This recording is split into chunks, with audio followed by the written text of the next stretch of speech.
শিক্ষার্থীদের পক্ষে নেওয়ায় হুমকি দেওয়া হয় তাসরিফকে। বৈষম্য বিরোধী ছাত্র আন্দোলনের প্রথম থেকেই শিক্ষার্থীদের দাবির সঙ্গে সংহতি জানিয়েছিলেন অনেক তারকা। এই তালিকায় আছেন সঙ্গীতশিল্পী তাসরিফ খান। গত ৫ই জুলাই থেকে বিভিন্ন পোস্ট, কবিতা ও রাজার রাজ্যে সবাই গেলাম গান শেয়ার করে শিক্ষার্থীদের পক্ষে অবস্থান নিয়েছিলেন তিনি।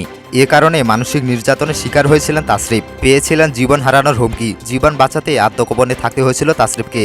ফেসবুকে সেই সময়ের ঘটনার বর্ণনা দিয়ে তাসরিফ জানান, ২৩শে জুলাই রাতে সিনিয়র এক ইনফ্লুয়েন্সার তাকে চা পানের কথা বলে ডেকে নিয়ে আইনশৃঙ্খলা রক্ষাকারী বাহিনীর মুখোমুখি করান। তারপর শুরু ভয়ানক মানসিক নির্যাতন। সেই ইনফ্লুয়েন্সার তাকে জানান আওয়ামী লীগ সরকার আরও ৭-৮ বছর ক্ষমতায় থাকবে, তাদের হয়ে কাজ করতে হবে, এর বাইরে কোনো রাস্তা নেই।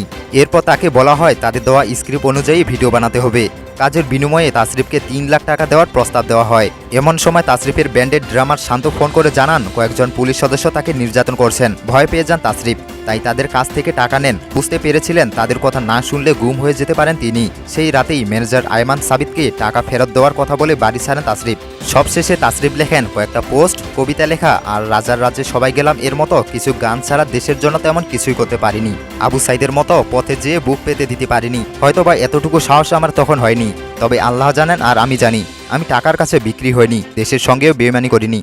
তাসরিফ তার পোস্টে এই সিনিয়র ইনফ্লুয়েন্সার নাম প্রকাশ করেননি। তবে আবদুল্লাহ আল ইমরান নামের এক ডিজিটাল ক্রিয়েটর ফেসবুক পোস্ট দিয়ে জানিয়েছিলেন সেদিন রাতে তাসরিফকে ভয় দেখিয়েছেন সোলেমান সুখন। আবদুল্লাহ আল ইমরানের সেই পোস্টে উঠে এসেছে কন্টেন্ট ক্রিয়েটর তৌহিদ আফ্রিদির নামও। ইমরান জানান তৌহিদ আফ্রিদি বেশ কয়েকজন কন্টেন্ট ক্রিয়েটরকে নিয়ে সরকারের পক্ষে কাজ করার জন্য মিটিং করেন। ইমরানের সেই পোস্টের মন্তব্যের ঘরে তাসরিফ লেখেন, তোরে নিয়ে আমার দুশ্চিন্তা হয়, সাবধানে থাকিস।